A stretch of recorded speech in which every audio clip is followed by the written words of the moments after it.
సాహిత్య కేంద్ర సాహిత్య అకాడమీ పురస్కారం పొందిన ఫరాగో గారి సమగ్ర కథా సంకలనం ఇట్లు మీ విధేయుడు 6వ భాగం 14/8/20. తర్వాత కథ పేరు థ్యాంక్స్ టు రాఘవరావు. సాయంకాలం 6 దాకా చూశాడు రాఘవరావు. విశ్వనాథన్ రాలా. బుర్రవే కాటెక్కిపోతోంది నిరీక్షణతో అలిసి. నేను ఎల్లుండి వెళ్ళిపోతున్నా అన్నాడు నిన్న ఆఫీస్కి వచ్చి. ఢిల్లీలో ఉంటాట, కలుసుకొని 10 ఏళ్ళైంది. నిన్న అతను ఆఫీసుకి రాగానే పాత జ్ఞాపకాలని గుంపు కుందికి సిద్ధమైపోయాడు రాఘవరావు. అయితే పద, మా ఇంటికి పోయి కబుర్లు చెప్పుకుందామని ఆఫీసుకు డొమ్మా కొట్టేయటానికి సిద్ధపడి. అది కాదు, ఇప్పుడు నేను అర్జెంటుగా మా అన్నయ్య దగ్గరికి వెళ్ళాలి. ఇవాళంతా మా అన్నయ్యతో గడపాలి. రేపు పూర్తిగా తీరిక చేసుకొని నీతో గడపటానికి వస్తా. మనం ఎక్కడికెక్కడికో తిరగాలి. మీ ఇంట్లో కూడా కూర్చోవడం కాదు, మనిద్దరం కలిసి కొంతమందిని కలవాలి. రేపు సెలవు పెట్టి నువ్వు ఇంటి దగ్గర ఉండు. నేను ఉదయం 8:30కు వస్తా. మీ ఆవిని ఒకసారి పలకరించి నిన్ను బయటికి లాక్కెడతా. మనం మధ్యాహ్నం దాకా ఎక్కడో తిరిగి భోజనం కూడా ఎక్కడో కానిచ్చేసి మళ్ళా సాయంకాలం దాకా తిరిగి వీరుంటే ఏదైనా సినిమా, తెలుగు సినిమా చూసి రాత్రి భోజనానికి మీ ఇంటికి వద్దాం. భోజనం అయ్యాక నేను మా అన్నయ్య గారింటికి వెళ్ళిపోతా. ఎల్లుండి వెళ్ళిపోతా ఢిల్లీకి. ఇది విశ్వనాథ నిర్ణయం. ఊళ్ళో తిరగటమే అయితే సెలవు పెట్టక్కల్లా. బోలెడు చోట్ల చెకింగులు ఉన్నాయి. అలా మనం ఎటు వెళ్తే అటు వెళ్ళి ఏర్పాటు చూసుకోవాలి. ఆటోగ్రాఫ్లు పెట్టేసి డ్యూటీ చేసినట్టు నటిద్దామని రాఘవరావు చెబితే నో, సెలవే పెట్టు అని కూడా విశ్వనాథన్ నిర్ణయించారు. ఉదయం 8:30కి వస్తానన్న మనిషి 6:30కే నిద్ర లేచి అక్కడిని దేశం దగ్గర నుంచి అదుగో వస్తాడు ఇదిగో వస్తాడని వెయిటింగ్. 12 గంటల పాటు అంతులేని నిరీక్షణ. తన ఇంట్లోనే ఉన్నాడు. అయితే మాత్రం అవుట్డోర్ డ్యూటీ మీద రోజుకి 30 కిలోమీటర్లు తిరిగే కాదు 30 మందిని తిట్టే నోరు రెండు కట్టడిపోయి మహాబూరైపోయి. ఆ మహానుభావుడు రేపు వెళ్ళిపోతాడు. నువ్వు 9 దాకా రాకపోతే మీ అన్నయ్య గారి ఇంటికి ఫోన్ చేస్తా అన్నాడు రాఘవరావు. అలాంటి పిచ్చి పనులు చెయ్యకు. నీతో రోజంతా గడుపుతున్నానని తెలిస్తే మా అన్నయ్య ఊరుకో అని హెచ్చరించాడు. ఇంకా తప్పదు,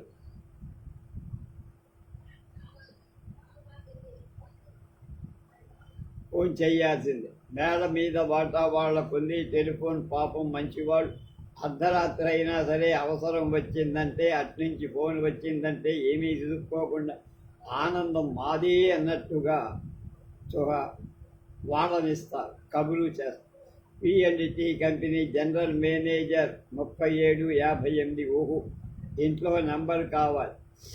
జనరల్ మేనేజర్ ఇదేమిటి, కృష్ణన్ అని ఉంది.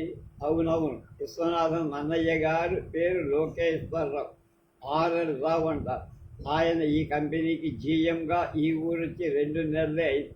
డైరెక్టరీ 6 నెలల కిందట వచ్చాయి. అంచేత ఫోన్ కృష్ణన్ గారి పేరు మీద ఉండాలి. 2255. హలో, 2255. హలో, RL రావు గారు ఉన్నారా? మాట్లాడుతున్నాను. నా పేరు రాఘవరావు సార్. మీ తమ్ముడు విశ్వనాథన్ క్లాస్మేట్ని, ఫ్రెండుని. విన్నా మీ గురించి. మీరు మంచి ఫోటోగ్రాఫర్ కదా, హాబీగా ఫోటోలు తీస్తాను. అంతేనండి. సరే విశ్వనాథం, నేను కలుసుకొని 10 ఏళ్ళయిందని. నిన్న అతను నా దగ్గరికి వచ్చి ఇవాళంతా నాతో గడుపుతానన్నాడండి. సెలవు పెట్టి ఇంటి దగ్గరే ఉండమని, రేపు వెళ్ళిపోతున్నానని చెప్పాడు. ఇవాళ పొద్దుట 8:30కి వస్తానన్నాడు. ఇప్పుడు సాయంత్రం 6 దాటింది. హెల్ ఆఫ్ ఎవ్రీథింగ్ అని చేత కబురు వస్తుందని మీకు రింగ్ చేశాను సార్. I am sorry. విశ్వ అంటే మా తమ్ముడు కంపెనీ కారు తీసుకొని మా MROని VROని కూడా తీసుకొని పొద్దుట 7:30కే కుటుంబంతో సహా బయలుదేరి వెళ్ళాడు. ఇంతవరకు రాలా. మధ్యాహ్నం 3:30కి ఫోన్ చేశాడు. అందరూ ఎక్కడో డిన్నర్కి సెట్ అయిపోయారట. 8:30 గంటలకి వస్తాడట.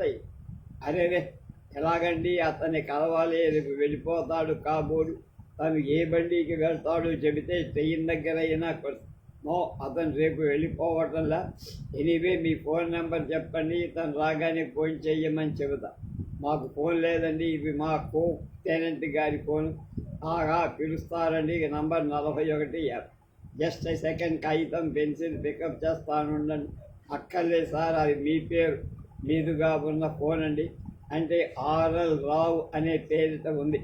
ఆయన పేరు ఆర్ లక్ష్మణరావు గారండి. ఆర్ఎల్ రావు అన్న పేరు మీరు మర్చిపోరు కదా. డైరెక్టరీలో ఆ పేరు వెతికితే సార్. ఓ వైసీ, వెరీ గుడ్. సర్లేండి, థ్యాంక్ యూ సార్. 5 రోజుల బిజినెస్ ట్రిప్ ముగించుకొని అప్పుడే ఇల్లు చేరాడు అంజనేయులు. నిన్న విజయవాడ నుంచి ఫోన్ చేశాడు భార్య జమునాబాయి.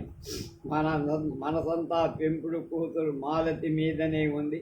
నిన్న సాయంకాలం ఇక్కడ మాలతి పాట కచేరీ ఉంది. ఆ సభకి ఆర్ఎల్ రావు గారు ముఖ్య అతిథి.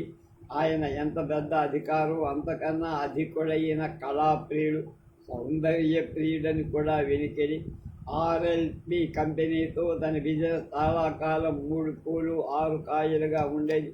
రావు గారి కంటే ముందు కృష్ణన్ జనరల్ మేనేజర్గా ఉన్న కాలంలో తన వ్యాపార ప్రత్యర్థి పంచాపకేశన్ అరవంలో మాట్లాడి మాయగారిని చేసేసి తన బిజినెస్ అంతా లాగేసుకొని తన నోట మట్టి కనిపించి పాట కచేరీ ఆర్ఎల్ రావు గారు చీఫ్ గెస్ట్గా రావడం తన బిజినెస్కి టర్నింగ్ పాయింట్ కావచ్చు. ఎందుకంటే కళాకారునికి ముఖ్య అతిథితో రిపోర్ట్ ఉంది. ఆ రిపోర్ట్ సహాయం దొరకబుచ్చుకొని ఆర్ఎల్ రావు గారిని ఓసారి ఫ్యామిలీతో సహా టీకి ఇన్వైట్ చేసి ఎలాగో అలాగా P&T కంపెనీలో తను పోగొట్టుకున్న బిజినెస్ తిరిగి సాధించాలి. దీనికి పునాది వేయాల్సిన అవసరం ఉంది. అత్యంత సౌందర్యవతి, పూర్ణ యవ్వనవతి అయిన తన పెంపుడు కూతురు మాలతి. ఒకప్పుడైతే ఇలాంటి కార్యాలు తన భార్య జమునాబాయి అవలీలగా చేసేది. కానీ ఇప్పుడు జమునాబాయి యుగం అంతరించింది. మంచి స్వరవతో ఆర్ఎల్ రావు గారి కళాప్రియత్వం భర్త తగుమాత్రం ముఖస్థితితో ఆ ప్రోగ్రాం ముందు వెనక మాలతి ఆయనతో ఎలా అలా చేమి మాట్లాడాలి, ఎన్నిసార్లు ఎంత స్వీట్గా ఆయన మాటలకి నవ్వాలి, కాన్సర్ట్ చేసేటప్పుడు ఎలాంటి సందర్భాలు ఆయన వైపు సార్థకంగా చూడాలి, అన్నీ పద్ధతిగా రిహార్స్ చేయించాడు అని గుర్తు చేస్తూ ఆర్ఎల్ రావు గారిని ఎలాగైనా క్యాచ్ చెయ్యాలని చెప్పటానికి ఆంజనేయులు నిన్న విజయవాడ నుంచి ట్రంకార్ కూడా చేశారు. హలో ముట్టి డియర్, ఎలాగైంది నిన్న ప్రోగ్రామ్ అని పలకరిస్తూ ఇంట్లో అడుగుపెట్టి, బాగా పాడాను డాడీ. బాగా ఏమిటి, నాన్ సెన్స్, అద్భుతంగా పాడుంటావు డాడీ. ఇంట్లో అందులో దాంట్లో డౌట్ ఏం లేదు. కానీ ఆర్ఎల్ రావు గారి ఎలా రియాక్ట్ అయ్యారు, ఆయనతో మాట్లాడటానికి ఆపర్చునిటీ దొరకలేదు daddy. What a fool you are. ఆపర్చునిటీలు ఎక్కడా దొరుకుతాయా, మనమే వాటిని సృష్టించుకోవాలి. చెప్పాగా అని పెద్ద కేక పెట్టి జమ్లా అని భార్యని పిలిచాడు. అని అది కాదు డాడీ, వాళ్ళేమో మీటింగ్ ముందు పెట్టేసి రావు గారి థ్యాంక్స్ టు అని సంగీతం గురించి మాట్లాడమన్నారు. ఆర్టిస్ట్ ఆఫ్ ద డేగా నన్ను డయాస్ మీదికి ఇన్వైట్ చెయ్యాల. సభంతా అయిపోయాక ఇప్పుడు సంగీత కచేరీ అని రొటీన్గా అనౌన్స్ చేసి నిమిషంలో చైర్స్ టేబుల్ అన్ని సైడ్స్ లాగేశారు. ఆయన ఆడియన్స్లోకి, నేను స్టేజ్ మీదకి మారిపోయాను. కాన్సర్ట్ అయిపోయాక ఆయన్ని కలిసి అడగాల్సింది. ఆయనకి ఢిల్లీ నుంచి ఎవరో గెస్టులు వచ్చారని, డిన్నర్కి ఎర్లీగా వెళ్ళిపోతారని, మీరన్నట్టుగా ఆలాపన చేస్తున్నప్పుడు, పల్లవి పాడుతున్నప్పుడు, చరణాల్లో పొగడ్త వచ్చినప్పుడు ఆయనే చూస్తూ పాడగాని ఆయన రాగం తానం పల్లవి అవుతూ ఉండగానే వెళ్ళిపోయారు. ఐటమ్ మధ్యలో లేచి వెళ్ళాడా, అప్సెట్. మధ్యలో అంటే not exactly in the middle daddy, రాగం తానం పల్లవి అవగానే ఓకే డోంట్ గెట్ రిజార్టెడ్. చేదారిన అవకాశంలోంచి కొత్త ప్రయత్నాన్ని ప్రాణం పోసుకోవటమే ఆప్టిమిస్ట్ చెయ్యాల్సిన పని. ఆల్రైట్, నేను స్నానం చేసి బట్టలు మార్చుకునేలోగా ఆర్ఎల్ రావు గారికి రింగ్ చేసి అపాయింట్మెంట్ తీసుకో, మనం ఆయన దగ్గర పడదాం. Yourself mummy and myself ఎదురుగా వస్తున్న భార్యను తనుగా నడుము మీద చేసి లాక్కెడుతూ ఆంజనేయుడు, come on Jamuna, I have ford a ford for you. ఏమిటి మాలతి ఇంకా పెంపుడు కూతురులానే బిహేవ్ చేస్తోంది? ఇంతకంటే చొరవ నేర్చుకోకపోతే మరి నువ్వెందుకు, నేనెందుకు సిల్లి అన్న. హలో హలో, ఆరు రావు గారు ఉన్నారా అండి? మాట్లాడుతున్నారు. నమస్కారం సార్, నేను సింగర్ మాలతిని మాట్లాడుతున్నానండి. బాగున్నారా సార్? Thank you. నిన్ను సంగీత కచేరీ చూశాను కదండి, గుర్తొచ్చాను నిన్న. అయ్యో గుర్తుకు రాకేం, you sang quite well. Thank you sir. If you don't mind, నేను డాడీ మమ్మీ ఇప్పుడు మీ దగ్గరికి రావాలనుకుంటున్నాం. మాతో కొంత టైం స్పెండ్ చేయటానికి వీలుంటుందా? Oh sure, you are welcome. వెంటనే రాకండి, నేను ఇప్పుడు బయలుదేరి చిన్మానంద స్పీచ్ వినడానికి వెళ్తున్నా. 1 గంట పోయాక మీరు రాగలిగితే మంచిదే. Will it suit you? Certainly sir, daddy will be so pleased. నిజానికి ఆయనే ఇప్పుడు ఇల్లు చేరారు 5 రోజులు టూర్ తర్వాత. ఇప్పుడు 6:10 సరిగ్గా 7:15కి మీ కాంపౌండ్లో ఉంటాం. Thank you. ఓకే. ఫోన్ పెట్టేసి ఆరలరావు పెద్దమ్మాయికి చెప్పారు, చూడు 1 గంటలో మన ఇంటికి డీలక్స్ ఏజెన్సీస్ ప్రొపరేటర్ ఆంజనేయులు గారు, వాళ్ళ ఆవిడ జమునాబాయి గారు, వాళ్ళ అమ్మాయి పాట కచేరీ చేస్తుందే మాలతి, వాళ్ళంతా వస్తారట. వాళ్ళు చాలా గొప్పవాళ్ళు. మనలాంటి వాళ్ళని చూడాలంటే సభల్లోనూ కార్లలోనూ చూడాల్సిందే, కానీ ఇంటి దగ్గర దొరకవు. అలాంటి వాడు తమంతట తాముగా ఫోన్ చేసి మరీ చెప్పారు వస్తున్నామని. వాళ్ళు వచ్చేసరికి ఇల్లంతా శుభ్రంగా సర్దేసి ఉంచండి. వాళ్ళకి ఆఫర్ చేయటానికి కాఫీలు బిస్కెట్లు రెడీ చేయండి. మీరందరూ కూడా కాస్త మరోసారి మొహాలు కడుక్కొని ప్రెజెంటబుల్గా ఉండండి, ఎబ్రాసిగా ఉండక. నేను చిన్మానందకి స్పీచ్కి వెళ్తున్నా. సరిగ్గా 40 నిమిషాలు అక్కడి నుంచి వచ్చేస్తా. జాగ్రత్త, ఎక్కడ ఏమీ పొరపాటు రానిక. పిఆర్టీ కంపెనీ జనరల్ మేనేజర్ బంగళా ఊళ్ళో కల్లా పోస్ట్ లొకాలిటీలో ఉంది. బంగళా చుట్టూ 2 ఎకరాల ఖాళీ జాగా, అందులో 4 విలాస వేదికలు, వాటి మీద లతాని కుంజాలు. ఏ కాలంలో అయినా రోజా కేజీన్నర పువ్వులు పోయటానికి తగినట్టు రకరకాల పూల మొక్కలు, కొబ్బరి, ఉసిరి, జీడి మామిడి చెట్లు, 2 మద్ది చెట్ల మధ్య విలాసంగా పూగటానికి బలిష్టం విశాలమైన గుయ్యాల. ఇది అలా లేకపోతే రామానాయుడు సినిమాలో సిస్టింగా అని ఆశ్చర్యపరిచే విధంగా ఉంటుంది ఆ వాతావరణం. 7:15కి మెయిన్ గేట్ దగ్గరకి తగ్గి రాగి మెత్తగా హారన్ కొట్టే డ్రైనేజ్ దగ్గర ఆగి మెత్తగా హారన్ కొట్టిన కారు సెక్యూరిటీ జవాన్ పరిచయమే. డీలక్స్ ఏజెన్సీ ప్రొపరేటర్ ఆంజనేయులు గారిని, వాళ్ళ ఆవిడ యమునాబాయి గారిని అందరినీ చాలాసార్లు చూశాడు. అంతే, అపాయింట్మెంట్ ఉందా సార్ అని అడగకుండానే గేట్ తెరిచేసి ఇచ్చేసేది. కార్ మెయిన్ బంగళా పొట్టుకో దగ్గర ఆగే వేళకి గుర్తొచ్చింది, అయ్యగారు ఒక్కరే ఉన్నారు కన్నా వీళ్ళు కూడా రావడానికి ఆ పర్మిషన్ ఇచ్చుకుంటారా అన్న సందేహం. పరిగెత్తుకెళ్ళాడు గేట్ స్విచ్ వేసి. కానీ అప్పటికే వాడు తిన్నగా అయ్యగారు చదువుకుంటూ ఉన్న మెయిన్ హాల్లోకి వెళ్ళిపోయాడు. ఎస్ అని తలెత్తి చూశాడు. రావు పుస్తకం చదువు. ముందుగా నమస్కారం చెప్పి నవ్వింది మాల్. ఆ నవ్వు స్వీట్గా మెల్లిపువస్గా ఉందని రావుగారి వెనకాల దూదాంగా ఉన్న అర్థం చెప్పి, నేను సింగర్ మారుతినండి, మా డాడీ అనే సెలవున్. అందరూ కూర్చున్నారు. రావుగారు మళ్ళా పుస్తకం చదువుకుంటూ ఉండిపోయారు. 1 నిమిషం, ఆ నిమిషం గడపడానికి 3 అతిథులు మొహాలు చూసుకోవడం సాగించారు. రోజు చూస్తున్న మొహాలే కావడాన్ని మరింత విసిగాయి.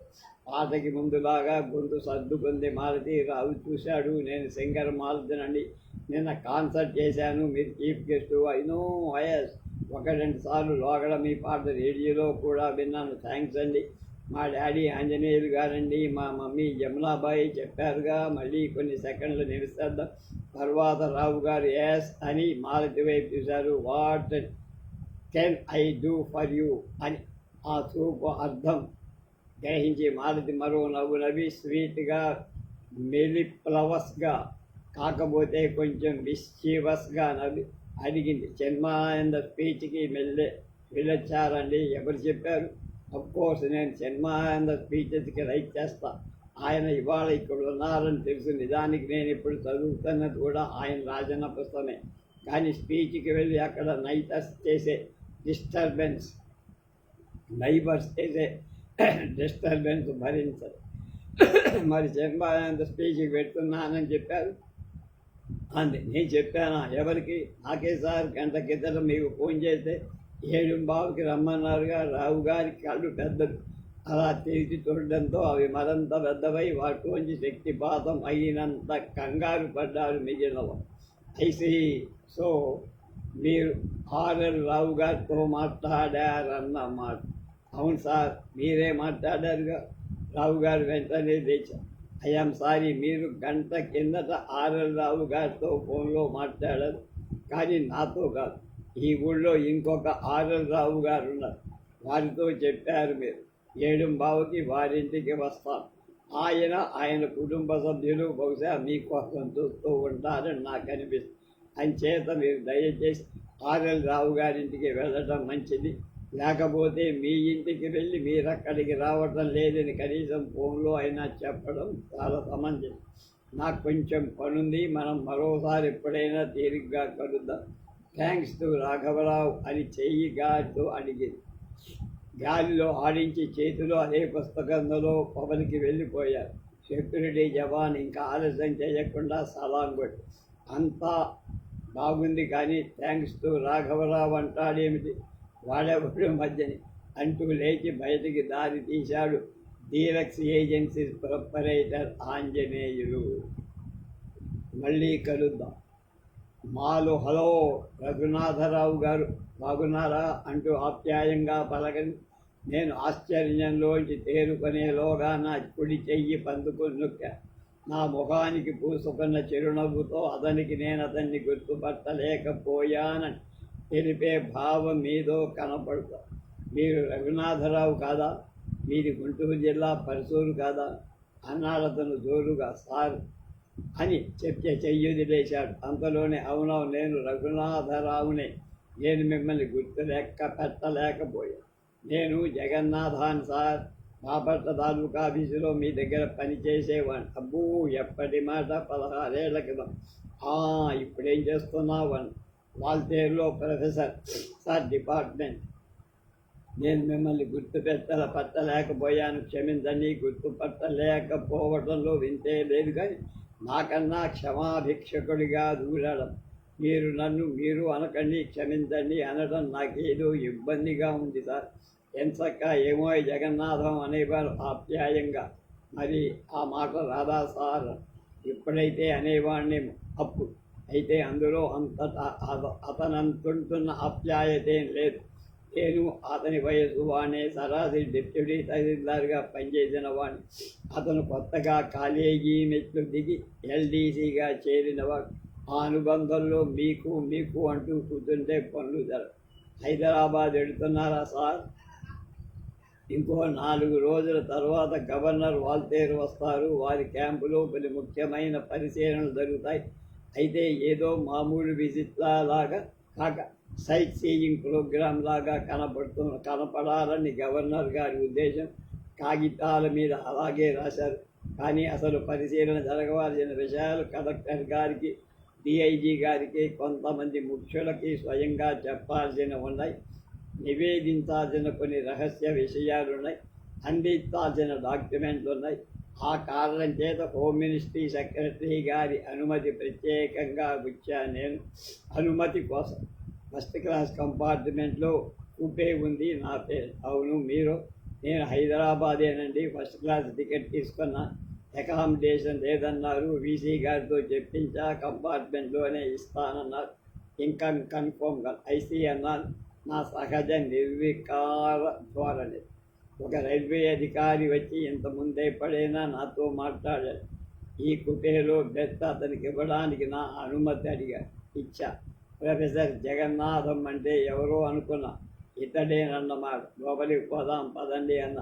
నన్ను దిగబట్టడానికి వచ్చిన వాళ్ళంతా ఇతన్ని పలకరించడానికి ముందే వెళ్ళిపోయారు. ఇక్కడ హ్యాంగ్ అవద్దు, నాకు పబ్లిసిటీ నచ్చదు అని నిష్కర్షగా కసిరేశాను.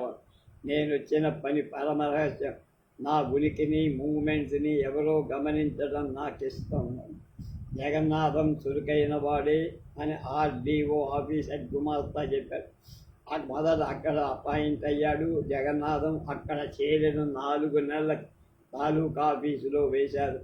ఎంత చురుకైన వాడు అతను వచ్చిన వారం రోజుల్లోనే అందరికీ తెలిసిపోయి తివిరి ఇసమున తైలంబు తీసేవాడు. మళ్ళీ కలుద్దాం. అది నాకు నచ్చలా. అలాంటి వాళ్ళ ద్వారానే ప్రభుత్వ ఆఫీసులకు చెడ్డ పేరు. అతని పద్ధతంతా విలక్షణం. ప్రాణం పోయినా కాగితం ఆలస్యం చేసేవాడుగా. అతనికి లాభించే కాగితం అయితే మరి, పార్టీలైతే వాళ్ళకి ఇళ్ళకే వెళ్ళిపోయేవాడు. తిమ్మిని బ్రహ్మిని తిమ్మిని చేసి టావుల కొద్దీ నోట్ ఫైల్స్ రాసేసేవాడు. అరడజన్ స్టాక్ ఫైల్స్లో 20 ప్లాగులు పెట్టి రైలు పకడ్బందీగా తయారు చేసేవాడు. ఒకటి కాదు, సీట్లో వచ్చిన ప్రతి కాగితానికి అలాగే ఎప్పుడు రాసేవాడు. మరి తెలియదు. పార్టీలు అడిగిన వరాలు ఇచ్చి తీరాల్సిందేనని తెలిసేవాడు. ఎవరికి చదివే ఓపిక లేక పరాసగా చిన్న సంతకాలు పడిపోయి ఆర్డర్స్గా రూపొందే అతని నోట్. అతను లాభం పొందేవాడని తెలిసిపోతూనే ఉండి, కానీ అతను బిల్డప్ చేసిన ఫైల్స్లో నాకు తెలిసేది తప్పుడు ఆర్డర్స్ వేయిస్తున్నావని అతనికి తప్పక లాభిస్తోందని. కానీ ఏం చేస్తాం, పని తొందర. ఒకవేళ ఏదైనా కొర్రీ వేసి రిటర్న్ చేసిన శస్త్రాలతో తయారై ప్రెసిడెంట్ జీవోలు కోట్ చేసేసి కొర్రీ వేసిన అరగంటలో బిక్కిరి చేసేవారు. ఒక ఫైల్లో నేనే కాక పై అధికారులు కూడా ఇరుక్కున్నారు.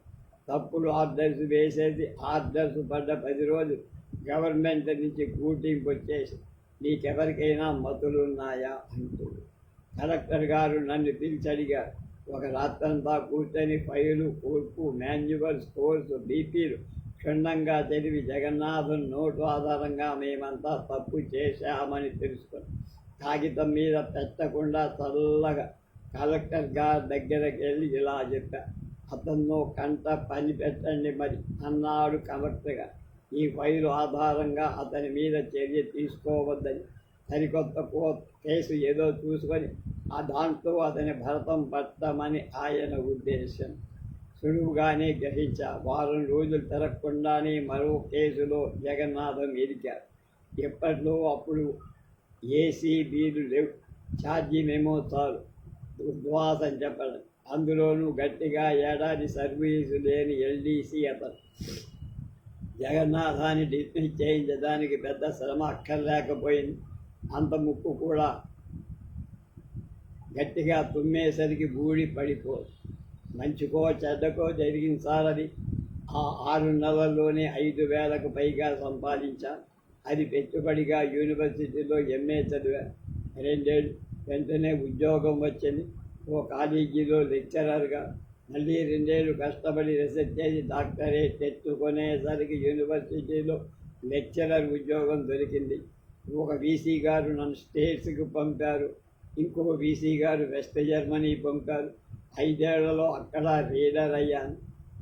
ఫారిన్ డిప్లొమా సహాయంతో 12 ఏళ్లలో ప్రొఫెసరే అయ్యా. ఫారిన్ ఎక్స్చేంజ్లో వైజాగ్లో మంచి చోట ఇంటి స్థలం సంపాదించా. ఇల్లు కట్టా. 2 అబ్బాయిలు 1 అమ్మాయి. అందరూ ఇంగ్లీష్ మీడియం.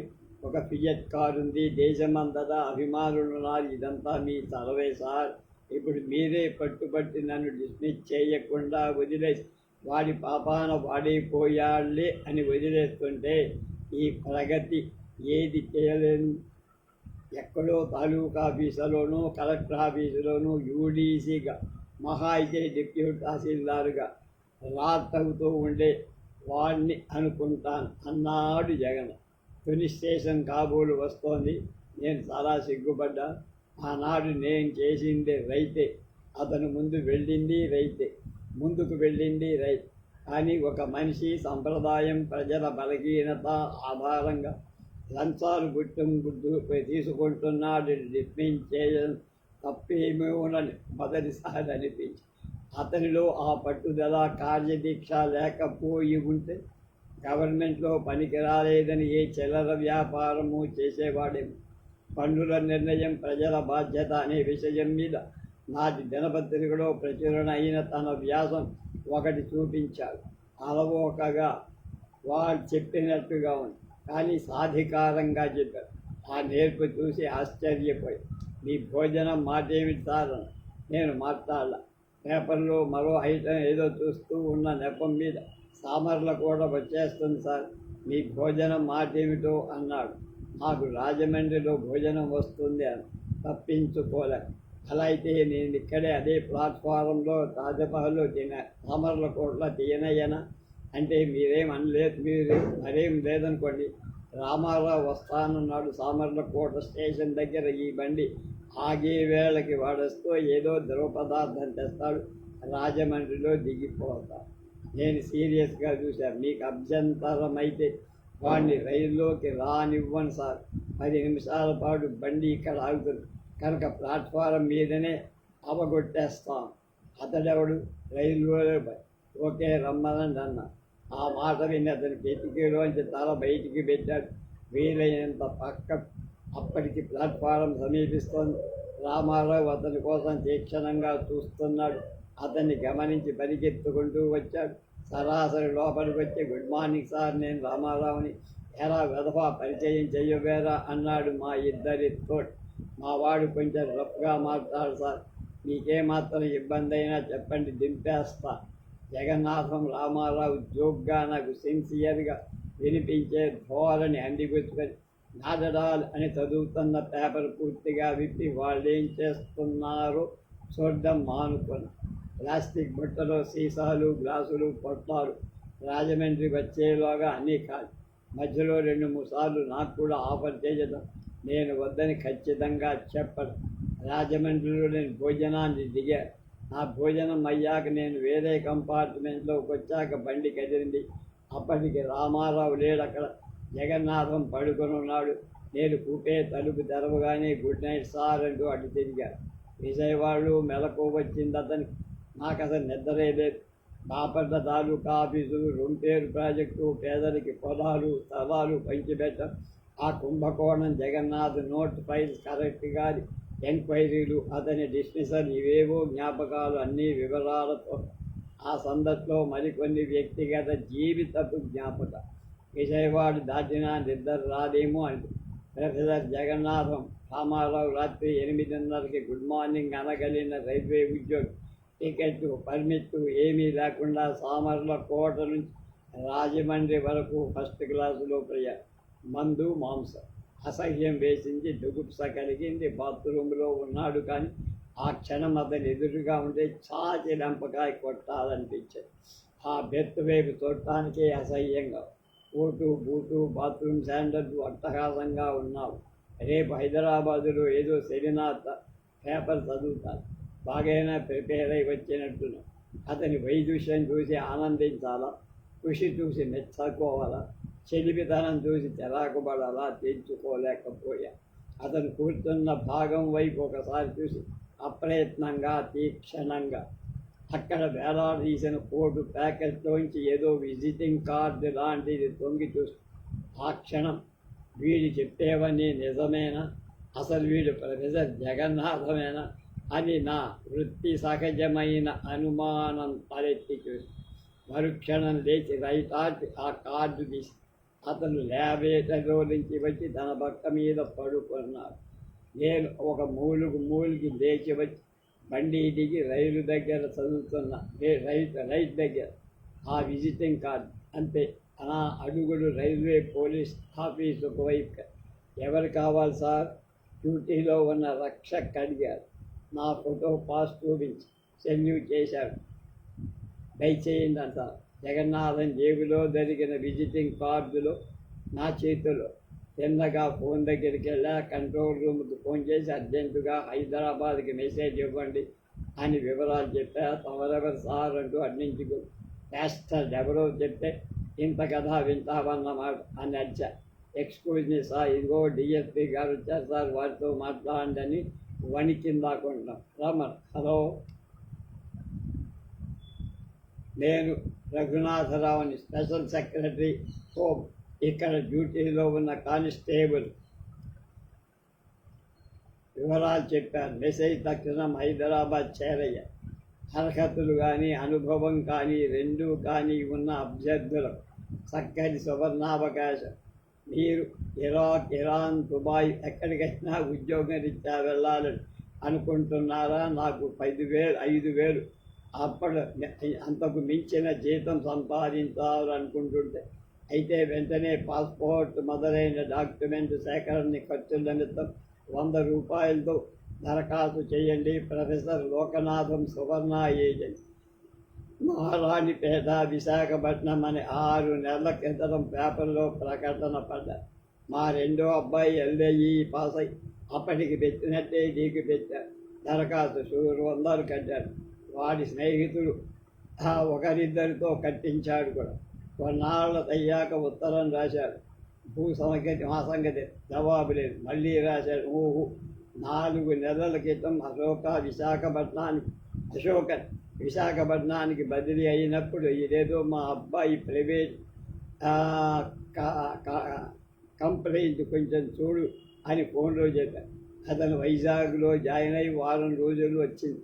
ఉత్తరం ఇదేదో బోగస్ కంపెనీ సార్, మహారాణిపేట అంతా తిరిగినా హౌస్ లేదు, ఆ నెంబర్ ఇంకేదో అయితే పెద్ద అంకెలతో అదే నంబరు సువర్ణ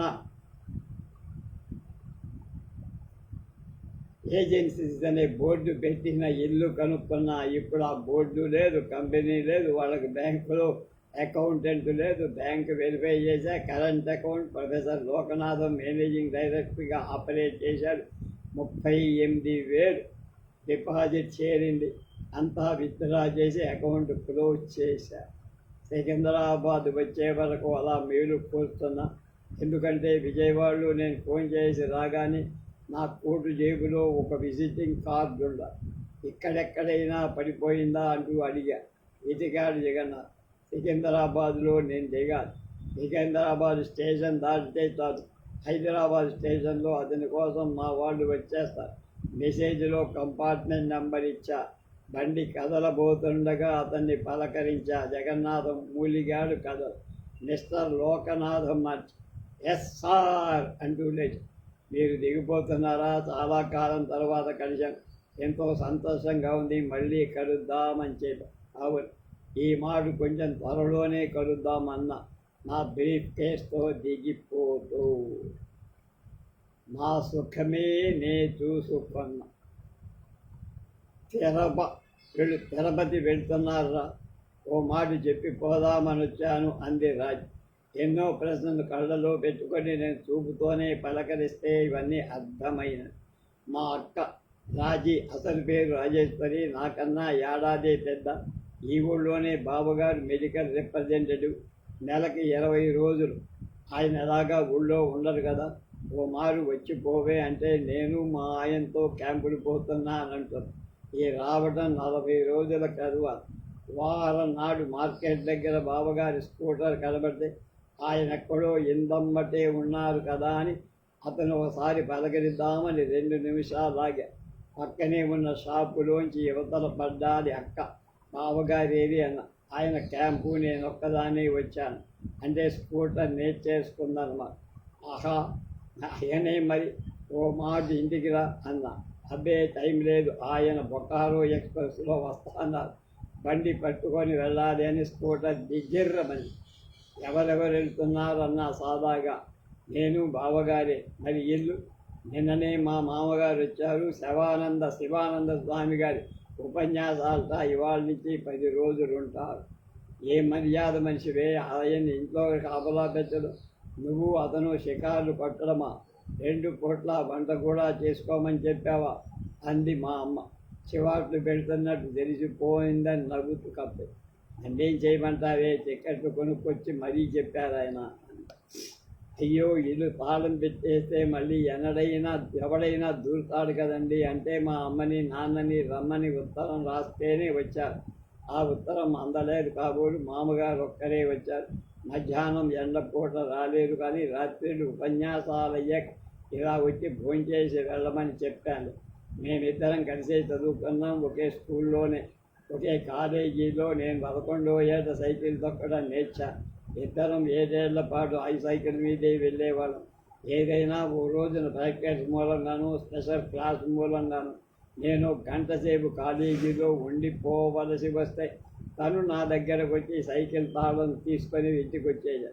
అప్పుడు సాంకేతిక కారణాల వల్ల మేమిద్దరం ఒకే వాహనం మీద కూడా వెళ్ళకూడని రోజులు వస్తే అప్పుడు సైకిల్ తనేవాడు. ఆ రోజుల్లో ఓ సినిమా పాట వచ్చి, నీ సుఖమే నే కోరుతున్నా, నేను విడి అందుకే వెడుతున్నా అత్రేవ.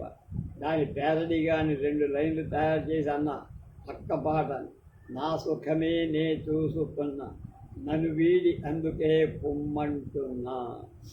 1-2 రోజులు ఉడుక్కుంది, కానీ ఆ తర్వాత మాత్రం దానికి ఏదైనా అవసరం వచ్చి నేను చిన్న చిన్న త్యాగాలు చెయ్యవలసి వచ్చిన ఆ పేరడి పల్లవి తనే నిర్మోహమాటంగా ఆలాపన చేసి, ఎన్ని రోజులు క్యాంపన్, రేపు రాత్రి బయలుదేరుతాం, ఎల్లుండి సాయంకాలం తిరుపతి, ఆ రాత్రి అక్కడ కింద తిరుపతిలోనే ఆయన ఫ్రెండ్ ఇంట్లో ఉంటాం. ఆ మన్నాడు అంటే 29వ తారీఖు వీళ్ళ కంపెనీ జోనల్ ఏజెంట్ గారి కోసం స్పెషల్ దర్శనం. తిరుపతి రిప్రజెంటేటివ్ గారు కారు తీసుకొస్తారట. ఆ తర్వాత కారులోనే ఎగువకి వెళ్ళడం, మళ్ళీ మధ్యాహ్నానికి కిందకు వచ్చి భోజనాలు అయిపోగానే మద్రాసు వెళ్తాం. 30వ తారీఖు 1వ తారీఖు మద్రాసులో కంపెనీ మీటింగ్ వెళ్తాం. దాసప్రకాష్ హోటల్లో ఉంటాం. 2, 3 తారీఖులు సెలవు పెట్టారు. కంపెనీ కంచి మధుర వెళ్తాం. 4 ఆదివారం కలిసి వచ్చింది. ఆ రోజుకి మద్రాసు చేరి ఆ రాత్రి మేలుకి 5వ తారీఖు మధ్యాహ్నానికి ఇంటికి చేరు. ఆ సాయంకాలం గోదావరికి మామగారు వెళ్ళి, హ్యాట్స్ ఆఫ్ రాజీ, మొత్తం మీద మీ మామగారి ఇంటికి కాపలా కాస్తున్నాను, ఆయనకు నీతో మొత్తం ఎన్ని పూటల భోజనం పెడుతున్నట్టు. ఆహా, నాకు సరిగ్గా లెక్క తేలక అడుగుతున్నా. తప్పదు, నీ వేళాకాలానికి ఏం కానీ నేను సినిమా పాట కానీ పేరడీ కానీ అనకుండా కేవలం ఈలతో పాటు స్వామివారి హుండీలో వెయ్యటానికి డబ్బులు ఇస్తా, శ్రద్ధగా వేస్తావుటే అంది అమ్మ. లోపలికి, అది కాదు బాజీ అంది రాజీ ధరుడు. చెప్పు, ఓ 300 ఉంటే సర్దుదు, మళ్ళీ నెమ్మదిగా ఇచ్చేస్తా. అమ్మని అడుగు, నా దగ్గర డబ్బు ఉండదు, నీకు తెలుసుగా. అమ్మని అడిగితే మళ్ళీ ఇవ్వననుకుంటుంది. ఒకవేళ నెచ్చినా నా దగ్గర తీసుకోకూడదనుకోండి. ఎంతైనా ఈ ఇంటి ఆడపిల్లను కదా, అంచేత ఈ తిక్కమక్కలు తప్పించుకోవటానికి ముందే లేదనేస్తుందని నిన్నడుగు. నీ లాజిక్ తప్పు రాజు. మిగతా విషయాలు ఎలా ఉన్నా ఇంట్లో డబ్బు ఉంటే మాత్రం ప్రాణం పోయిన అమ్మ లేదని అన, లేదంటే లేకుండానే పోతుంది. ఎవరో తథాస్తు దేవతలు ఉంటారని అమ్మ నమ్మకం. సత్యనారాయణ వ్రతంలో కథ గుర్తు చేస్తుంది. ఏమో రాజీ, నువ్వే ఎలాగో ఆ అవసరాన్ని గడపాలని గునిసి, అమ్మ దగ్గర నిజంగా లేకపోతే 2 ఉద్యోగాలు చేసుకుంటున్నారు, 2 తెచ్చింది భక్తిగా శ్రద్ధగా అమ్మకే ఇస్తారు. నాన్నగారి పెన్షన్ ఒకటి ఉండకుండా ఎలా ఉంటుంది రాజీ, నువ్వు అడిగి చూడు. ఆ తర్వాత అలాగంటావా, సరే కానీ అమ్మ మేము ముగ్గురం తెచ్చిన డబ్బును జాగ్రత్తగా దాచేసి పైసా లెక్క పెట్టి ఖర్చు పెట్టు. నెలకు ఇంత వెనకేస్తోందని నేను అనుకోవటంలా. ఇంటి ఖర్చు బాగా పెరిగింది. నువ్వన్నప్పుడు తింటున్నట్టే ఇప్పుడు తింటున్నా. నువ్వున్నప్పుడు ఉన్నంతమంది ఇప్పుడు ఉన్నాను. కానీ ధరలన్నీ పెరిగిపోయాయి కదా, కటాకటీగా ఉన్నది. అనుకుంటే అలాగే ఉంటుంది. పోనీ ఓ స్కూటర్ అయినా కొనుక్కోలేదు నువ్వు, ఆ ఖర్చు లేదు కదా నీకు. అడిగి చూడు రాజీ, నిజంగా అవసరం చెబుతున్నాను కదా. ఇంకా మెడ్రాసులో ఆ మీటింగ్ ధర్మమా అని ఆయన ఖర్చులు కంపెనీ భరిస్తుంది. మరి ఈ మిగిలిన ప్రయాణానికి ఎక్కడేమైనా కొనుక్కోవాలనిపిస్తే దానికి ఎలా? సరేలే అడుగుతా. ఒకవేళ అమ్మ దగ్గర నిజంగా లేకపోతే ఇంకెక్కడైనా అడిగైనా సరే ఇవ్వాల్సిందే కదా అని. ఇంకెక్కడో ఎందుకు, శారద దగ్గరే ఉంటుంది, ఆ మాత్రం బ్లాక్ మనీ అంది. మరి రాజా కాకా నవ్వు సార్. నేను నవ్వు విసురులోనే పడిపోయా. కానీ శారద దగ్గర బ్లాక్ మనీ ఉంటుందని విసురు పట్టించుకోలేదు ఆ క్షణం. అవునులే, తిరుపతి దేవుడి దగ్గరికి వెళ్తున్నావుగా, బ్లాక్ మనీ అయితేనే సమంజసంగా ఉంటుందని మరి నేనన్న దాంట్లో తప్పేమైనా ఉందో లేదో నీకే తెలుస్తుంది సమంగా ఆరా తీస్తే అని ఈ మాట ఇంకో రకంగా నవ్వింది రాయ్. మా ఇంటి పక్క రంగనాథం గారు అబ్బాయి కూడా శారద పనిచేస్తున్న బ్యాంకులోనే అదే రోజున ఉద్యోగం. ఇద్దరికీ ఎక్కడే ర్యాంక్. మరి అతనికి నెలకు 1280. శారదకి 980. ఓ చేతిలో 2 కప్పుల కాఫీ ఉన్నట్లేదో రెండో చేతిలో చిన్న పసుపు గడ్డతో కట్టిన మూటతో అమ్మొచ్చు. అమ్మ అక్కడ ఆగిపోయింది. సోఫాలో నా పక్కన చోటు చేసుకొని. రాజీకి బహుశా అమ్మ దగ్గర డబ్బు సంగతి ప్రస్తావించడం ఇష్టం లేదు. 1/2 గంట సేపు ఆ కబురు ఈ కబురు చెప్పి గడిపి అయ్యో ట్యాబ్లెట్ వేసుకోవడం మర్చిపోయానని వ్యాలెట్లోంచి ట్యాబ్లెట్ తీసి మంచినీళ్ళుంటే బాగుండని ఒట్టి నోట మింగుడు పడదందు. అమ్మ లేవల తనే వెళ్ళి మంచినీళ్ళు తెచ్చుకొని రాజీ మాత్రం మింగుతూ ఉంటే నాకేదో మింగుడు పడంది గొంతుకి అడ్డం పడ్డట్టు.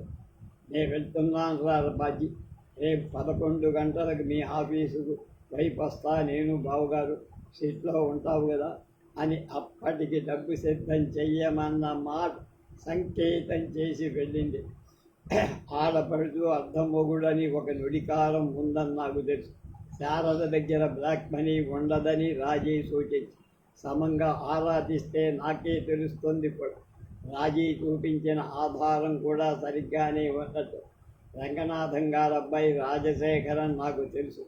చాలా బుద్ధిమంతుడు. జీతమంతా పొల్లుపోకుండా తన చేతికొచ్చిన కాసేపట్లో వాళ్ళ నాన్నగారికి ఇస్తాడు. సిటీ బస్సు కానీ సినిమానికి కానీ ఇంట్లో చెప్పి మరీ తీసుకోండి.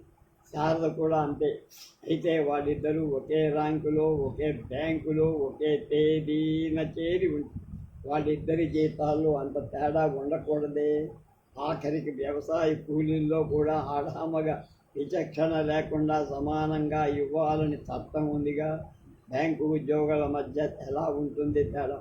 మా నాన్నగారు రెవెన్యూ డిపార్ట్మెంట్లో పనిచేశారు. రిటైర్ అయిన నాళ్ళు ఆయన గురించి ఎంతో మంచిగా చెప్పుకుంటారు, కానీ వేరే విధంగా లేదు. ఆయన సహోద్యోగి శివశంకరం గారు మా వీధిలోనే 2 అంతస్తుల మేడ కట్టారు. ఎప్పుడైనా ఎదురైతే 2 నిమిషాలు వాళ్ళ అబ్బాయి ప్రయోజకత్వం గురించి చెప్తారు. మీ నాన్న సత్పురుషుడు అంటారు, మీ నాన్న మహాపురుషుడు అంటారు. అయినా సరే అతను సత్యకాలం మనిషి అంటారు. సత్యకాలం అంటే ఏమిటో, సత్యలోకం అంటే ఏమిటో తెలుసు, కానీ అది అప్రయోజకులను గురించి అనే మాటగా అర్థమై వస్తానండి అని తప్పుకోండి. రాజీకి పెళ్ళై 9 ఏళ్ళై.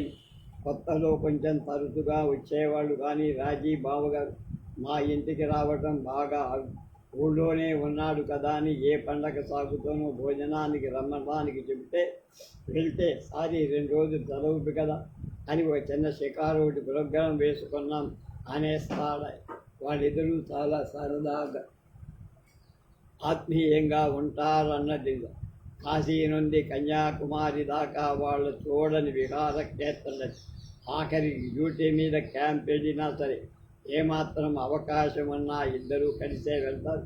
1000 ఏళ్లకే అలా ఉండాలి, అంతకన్నా మనకు కావాల్సిందేమిటి అంటున్నాం. నాకు 26వ ఏట ఉద్యోగం వచ్చింది. మా నాన్నగారు రిటైర్ అయిన నాడు ఎంత జీతమో నాకు ఉద్యోగంలో చేరిన నాడు. అయితే 6 రూపాయలు పెద్దవిరా బాజీ అన్నారు బావగారు. కట్నం ఇవ్వకూడదు, పుచ్చుకోకూడదు అన్న సూత్రం ఆయన నా చిన్నతనం నుంచి చెప్పడం నాకు తెలుసు. బావగారు రాజీని చూడడానికి వచ్చిన మొదటి పిల్ల నచ్చింది, మిగతా విషయాలు మాట్లాడుకోండి అన్నారు. ఆ రోజునే చాలా కులాసగా పిల్ల నచ్చితే ఇంకా విషయాలంటూ ఏమి ఉండవు నాయన అన్నారు నాన్న. అంతే. వాళ్ళ నుంచి మళ్ళీ కబురు రాల. ఆ ఊళ్ళో ఉన్న మా నాన్నగారి స్నేహితుడు కూడా ఈయన రాసిన ఉత్తరానికి సమాధానం ఇవ్వరు. తర్వాత రాజీని మరో 4-5 పెళ్లి కొడుకు చూశారు. సుమారు 3 నెలల వ్యవధి. అంతే. బావగారు సాయంత్రం మా ఇంటికి వచ్చి ఆ రాత్రి మా ఇంట్లోనే నాన్నగారితో వీధి వరండాలో మాట్లాడుతూ అక్కడే నిద్రపోయారు. మర్నాడు ఉదయం 8 గంటలకు వెళ్ళిపోతూ అమ్మకి నాన్నగారికి నమస్కారం చేసి ఇంకా మీదే ఆలస్యం అన్నారు. వస్తాను బాజీ అని నాతో అన్నారు రాజీ. వస్తాను రాజీ అక్కతో చెప్పి మనం త్వరలోనే కలుస్తామని ఆశిస్తానంటూ వెళ్ళారు. అలా అయింది ఆ పెళ్లి. కట్నం పుచ్చుకోవడం తప్పని మీరు నమ్ముతున్నారు కనుక అలాగే చెయ్యని నాన్నారు అని చెప్పారు. నా పెళ్లి శారదతో స్థిరపడుతున్న సమయంలో నెలకు 1000 ఎంతో జీతం తెచ్చుకుంటుంది. ఒక రకంగా ఇది కట్నమే, కానీ కట్నం కాదు కూడా. అది ఆలోచించే నీకు ఈ సంబంధం స్థిరపరుస్తున్నానన్నా. 3 ఏళ్ల నుంచి శారద ఉదయాన్నే లేచి బ్యాంకుకి వెళ్ళడానికి టైం అయ్యే వరకు అమ్మకి సహాయపడి నాతో పాటు భోంచేసి సాయంకాలం 5 దాటగా వస్తుంది. జీతం వచ్చినాడు అమ్మకి ఇచ్చేస్తాను. బస్సు ఛార్జీ నుంచి బట్టల షాప్ బిల్లు వరకు ఎంత కావాలంటే అంత అడిగి తీసుకోండి. ఈ నెల ఇంతే వచ్చింది అని నేను కానీ అమ్మ కానీ అడగల. నాన్నగారికి అసలు ఆ విషయాలే పట్టరు. ఇప్పుడు రాజీ వచ్చి తనకి 300 అవసరమై ఆ ఆడిట్ పెట్టి పైగా సమంగా ఆరా తీయాలని కూడా చేసి 3 ఏళ్ల నుంచి 300 చొప్పునైనా కూడా 10,000 దాటి ఉండాలి బ్రాహ్మణ్. అంతా ఓ దగ్గర పోగేస్తుందా లేక వాళ్ళ అన్నయ్యకి పద్ధతిగా పంపిస్తోంది. మా బావమరి ఏదో ఉద్యోగం చేసుకుంటూ సంసారం సాగుతున్నాడే కానీ నాకున్నంత పాటి స్తోమత కూడా లేదని నాకు తెలుసు. కానీ ఆరా తీయటం రభస చేయటం ఎంతో అన్యాయమే. స్థిరంగా శారద తన జీతం అంతా అని చెప్పడం పోవటం తప్పే కావు. ఆమె సొంత ఆలోచన అంటూ ఏదైనా ఉండొచ్చు. అందులో కొంత ఆర్థిక స్వాతంత్రపు ఆలోచన ఉండటంలో తప్పు లేదనిపిస్తుంది. నేను ఆరా తీయటానికి ప్రయత్నించడమే తప్పు. హాల్లోంచి నా గదిలోకి వెళ్ళా ఏం తోచలా. అక్కడ కావాల్సిన డబ్బు అమ్మని అడగదలుచుకోవాలా. నారాయణరావు అడిగితే ఇస్తాడు. మళ్ళీ జీతాల్లో ఇయ్యచ్చు, కానీ ఆ మేరకి అమ్మ చేతిలో పెట్టేది తగ్గుతుంది. అమ్మ అడగదు. తక్కువ ఎందుకు వచ్చావని ఓసారి కన్నెత్తి చూస్తుంది. జరిగిందంతా అప్పుడైనా చెప్పాలి. రాజీ కులాసాగా కాలం గడుపుతోందని బావగారితో అంటే అక్కంటే ప్రాణమని అమ్మకి 1000 ఏళ్ళకి అలాగే ఉండాలను. కానీ అప్పుడెప్పుడైనా ఈ ఆ కులాసా తిరుగుళ్ళు ఆపే ఖర్చులు తగ్గించుకొని ఓ ఇల్లు కట్టుకుంటే బాగుంటుందని ధోరణులు అమ్మ మాట్లాడుతూ ఉంది. మాయ రోజులు వచ్చి పడ్డాయి. పెళ్ళై 10 ఏళ్ళు కావస్తోంది. ఇంకా బిడ్డల్ని ఎప్పుడు కంటుందో అంటూనే ఉంది. కాలం నాటి పిల్లలు లేక కాలం నాటి డబ్బులు మిగలవు. ముసలితనంలో ఎన్ని బాధలు పడతారో అని అమ్మ భయపడుతుంది. మంచం మీద వాలుదామని మంచం దగ్గరకి శారద పెట్టె కింద మంచం కిందే ఉంది పెట్టి. కానీ కొద్దిగా ముందుకు పొడిచికు వచ్చినట్టుంది. కాలికి తగిలింది. వంగి ఆ పెట్టెను లోపలికి నెట్టడంలో పెట్టె తెరిచి చూద్దామని కోరిక వెనక్కి నెట్టకుండా ముందుకు ఏం కావాలి బీదిరేను శారద గొంతు. అబ్బే అంటూ ఆ పెట్టెను లోపలికి నెట్టేసి నిలబడి బ్యాగులోంచి డబ్బు ఒక ఉత్తరం తీసింది శారద. ఉత్తరం నాకించి సాయంకాలం బస్సులో మా అన్నయ్య దగ్గరకు వెళ్తున్నా అని చెప్పి ఆ డబ్బుతో అమ్మ దగ్గరికి వెళ్ళిపోయింది. ఉత్తరం చదువుకున్నా వాళ్ళ వదిన గారు రాసింది. మీ అన్నయ్య గారికి ఒంట్లో ఏం బాగాలేదు, వీడుంటే ఒకసారి వచ్చి చూసి వెళ్ళు. ఇదే టెలిగ్రామ్ అనుకో. 2 నిమిషాలు వెనక్కి వచ్చేసింది శారద. మామయ్య గారేరి అని డాబా మీద ఉన్నట్టున్నారన్న. ఆయనతో చెప్పొస్తాను, బస్టాండ్ దాకా వద్దురు కానీ ప్యాంట్ వేసుకోండి అని నాతో చెప్పి వెళ్ళిపోయి శారద పెట్టెకెడుగుతామని అలా తీయమన్న అక్క మాటకి విలువ ఇచ్చానని నా మీద చిరాకేసి 30వ తారీఖు తీసుకోబడిన జీతం ముందుగానే 27నే తీసుకొని ప్రయాణం పెట్టుకుందంటే సెలవు ఎన్ని రోజులు పెట్టింది? ఇలాంటి ప్రశ్నలు ఏవో నన్ను బాధ పెట్టడం మొదలుపెట్టి అక్కడ ఉండటానికి బుద్ధి పట్టరా నేను వెళ్ళా. శారదా నాన్నగారి కాళ్లకు దండం పెట్టి వచ్చేసి చీర చెంగుతో కళ్ళు వచ్చి నీలాంటి వాళ్ళని దేవుడు చల్లగా చూస్తాడమ్మా, ఏం భయపడకమ్మా. శారదా అమ్మని నాన్నని గౌరవంగా చూడటం ఎరుగురు, కానీ ఇలా భక్తిగా కాళ్ళకి దండాలు పెట్టడం, కన్నీళ్లు పెట్టడం నాకు తెలిసినంత వరకు కొత్త మాటలు, కొత్త చర్యలు. ఏమి నాన్నారు అన్నాను కంగా. నువ్వు గర్వపడిన వ్యక్తిరా శారదా అన్నారు నాన్న. అది చెదిరిన కథ. తొందరగా రండి, సాయంకాలం అయిపోతోంది, గంట పర్మిషన్ పెట్టానన్నమాటే కానీ అంతా ఇక్కడే అయిపోయిందని నాన్నగారికి టాటా చెప్పి నటు చెయ్యూపి కిందకి దిగిపోయింది సార్. వెళ్ళు వెళ్ళు అన్నట్టు నాకు చేత్తో చెప్పారు నాన్నగారు. కాఫీ పుచ్చుకోవడం, చీర మార్చుకోవడం, ప్రయాణానికి కావలసిన వస్తువులు ఏరుకొని బ్యాగులో పెట్టుకోవడం అన్నీ 3 నిమిషాల్లో పూర్తి చేసుకుంది సార్. అక్కడికి కావాల్సిన డబ్బు ఇంట్లోనే ఉంది. నారాయణరావుని అడగక్కల్లా. అక్క ఆరా తీయమందని శారద వెంట కెలకపోవడం శుద్ధ పొరపాటు. బావగారికి ఏం చూస్తే శారద ఎప్పుడు తిరిగి రాగలుగుతుంది, అక్కడి డబ్బు ఇస్తే తిరిగి వస్తుందా, ఇలాంటివి ఆలోచించుకుంటూ నేను సిద్ధమై రిక్షా ఎక్కే వరకు శారద మాట్లాడ. 3 రోజులు సెలవు పెట్టా. వెళ్ళగానే ఎక్కడి నుంచి అయినా ఫోన్ చెయ్యి, మీ అన్నయ్య ఆరోగ్యం గురించి ఈ రాత్రి చెయ్యగలనంటే రమణయ్య గారింట్లో వెయిట్ చేస్తా. రేపు ఉదయం అయితే 9 గంటలకు ఆఫీసుకు రేపే. ఓకే, ఈ రాత్రి మీ నాన్నగారిని అడగండి, కొన్ని ముఖ్యమైన సంగతులు చెప్తా. నువ్వు నాన్నగారికి కాళ్ళకి దండం పెట్టడం చూడగానే అనుకున్నా ఏదో ఉందని. తప్పు కాదు, కానీ అరుదుగా చేసే పని కదా. అసలు రోజు ఆయన కాళ్ళ మీద పడాలి. ఆయన దేవుడు. నాకు నవ్వు వచ్చేది. ఓ విధంగా మీరు దేవుడే రండి. ఎన్నాళ్ళైనా మీరు నన్ను ఒక ముఖ్య ప్రశ్న అడగకుండా ఊరుకొని నా సుఖమే నే చూసుకున్నా. ఆ ప్రశ్న ఏమిటో అర్థమైపోయింది. అది అక్కలేవదీసిన ప్రశ్న. ఇవాళతో అప్పు తీరిపోయింది కనుక నాకు ధైర్యం వచ్చింది.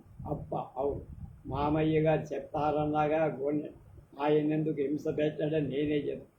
నా చెవుల్ని నేనే నమ్మలేకపోయా. ఎలా?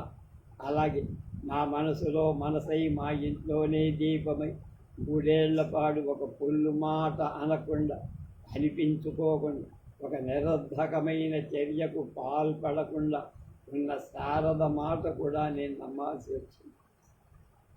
9 ఏళ్ల నాడు హఠాత్తుగా ఓ సాయంకాలం మా ఇంటికి వచ్చి రాత్రి చాలాసేపు నాన్నగారు ఒక్కరితోనూ మాట్లాడి రాజీ పెళ్లి తనతో నిర్ణయం చేయించుకున్న బావగారు తనకు కూడా కట్నం అంటే వెగటేనని, అయితే ఓ 10,000 తప్పనిసరిగా తీర్చాల్సిన అప్పు ఉందని, ఆ మాత్రం సొమ్ము కోసం రాజీని వదులుకోలేనని, ముందు ఆ సొమ్ము ఎలాగో సమకూరిస్తే అది తనే తీర్చుకుంటానని నాన్నగారిని ఒప్పించాను. అప్పు తీసుకోవడం రహస్యంగా జరిగింది. నాన్నగారు ఎంత వెసులుబాటు చేసుకొని తీర్చిన నా పెళ్లి నాటికి అది వడ్డీ మీద వడ్డీ చేర్చుకొని ఇంకా 9,000కు దేకింది. ఆ అప్పు తీర్చడంలో తన బాధ్యత ఉంటుందని వాగ్దానం చేసిన బావగారు విహారయాత్రలు చేయడం, స్కూటర్ కొనుక్కోవడం లాంటి ఆకర్షణలో పడిపోయి ఇద్దరు ఉద్యోగాలు చేసుకుంటున్నారు కనుక ఈ అప్పు కోడలు అవరు తీరుస్తుంది అనుకున్న నాన్నగారు శారద తన ఇంట్లో కాలు పెట్టిన వారం రోజులలోనే తన పెళ్లి కోసం తను పనిచేస్తున్న బ్యాంకులో తీసుకున్న అప్పు 10,000 యథాతథంగా అప్పగించి ఈ నెల నుంచి నా జీతంలో దాదాపు 300 కోత ఉంటుంది. అది 3 ఏళ్ళు ఉంటుందని చెప్పి, అయితే కట్నాలు ఇవ్వకూడదు, పుచ్చుకోకూడదు అనే సూత్రాన్ని నాన్నగారు పాటించారా లేదా? పెద్దవారు ఆయన సూత్రాన్ని నమ్మారు, కానీ మీ బావగారు నేను పడనిచ్చినట్టు లేదు అంది శారద. రేపు క్షణభంగురం అనే కథ చూస్తాం.